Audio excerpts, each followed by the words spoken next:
So we've just been taking these little mini pickaxes and kind of hacking away at the roots. And it's a lot of work. It's kind of sweaty.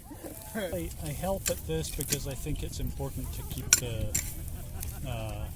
native environment and restore what we can of it. We are out here today at the Palo Alto Baylands working to do a community-based habitat restoration project. We've got, oh boy, I'm looking at maybe 50 volunteers as of right now, and we're going to go pull some invasive weeds to clear a site for some restoration work we'll be doing this coming winter. So we originally had around 200,000 acres of salt marsh around the bay. It was like the dominant ecosystem. If you wanted to get to the bay, you had to go through miles of salt marsh. But the bay is actually pretty shallow. On average, it's only about 12 to 15 feet deep. And so it's very easy for people to just fill it in. Largely because of that development, the bay has lost about 90% of its historical wetlands. Currently, there are about 40,000 acres of wetland left. According to a new report, 42,000 more acres of wetland need to be restored by 2030, when sea level rise is expected to take a turn for the worse. You know, it's hard to appreciate anything until you know it. And so getting people out into the Baylands to see that, you know, we have this ring of urbanization around the bay, but what people aren't aware of is that in the middle of the bay, we have this incredible wild area.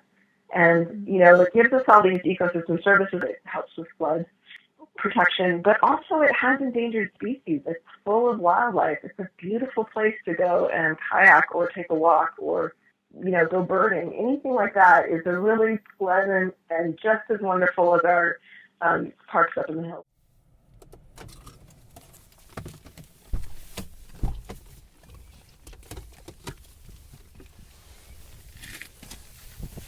All of this is striving so that we can restore more marshes.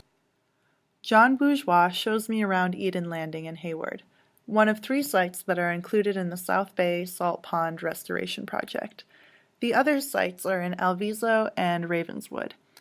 Together they make up about 15,000 acres.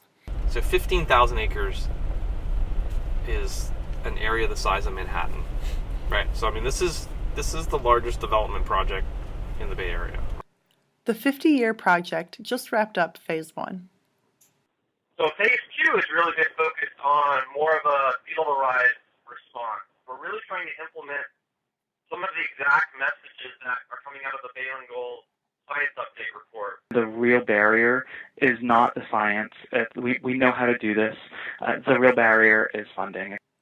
A new ballot measure would create a $12 parcel tax across all 9 counties around the bay. By the end of its 20-year span, it would generate $500 million. What's critical about the ballot measure is it lets this effort move forward much more quickly, and that's critical because we have to do it soon because of sea level rise. We have done extensive polling and think we can pass this measure if we can get our messages out about the importance of tidal wetlands. As I walk with Dave Pine on Bear Island in Redwood City, he tells me he cares about the measure because we are the most vulnerable county to sea level rise in all of California. As El Nino hits this year, the real key is building those wetlands that can absorb the storm surges. They take all that energy out of the waves as they come and make a really big difference in keeping that flooding from coming into our communities. And that is just what Len Matterman is trying to do.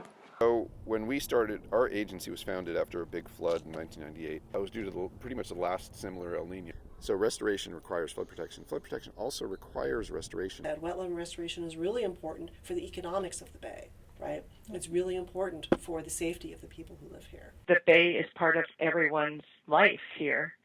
Look out the window and we see the bay when we're at work or we're driving to work on the freeway or on BART. You know, it's just, I think it's so much a part of the fabric of everyone's lives. People like Caitlin and Jeb Kunmar, who plan to keep doing their part. Ma, can you hand me the hand plier? I'm Kim Kenny, reporting for the Peninsula Press, a project of the Stanford Graduate Program in Journalism.